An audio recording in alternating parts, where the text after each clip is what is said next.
Tara, magluto tayo ng beef puchero. White onion. Garlic. Potato.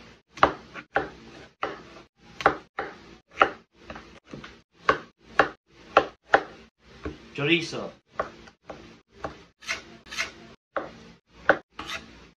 Cabbage. I-seared muna natin yung ating baka.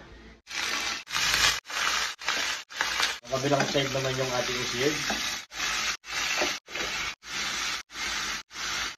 Set muna natin.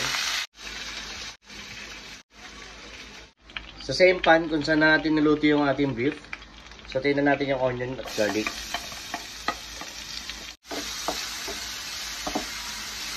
Add na natin yung ating beef.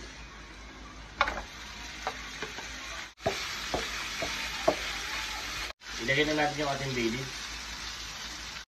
Peppercorn. Add na natin yung ating tomato paste. Maglagay na tayo ng tubig sa ating pressure cooker. Lagay na natin yung ating beef. Beef cubes. Patis. Palambutin muna natin yung ating karne. So pag malambot na yung ating karne, yung ating beef, ilagay na natin yung carrots at yung patatas. Chorizo. Yan, pakuluan mo muna natin.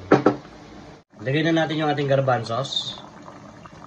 At yung ating saging. Saging saba. Green beans. Or yung Baguio beans. Lagay na rin natin yung ating repolyo.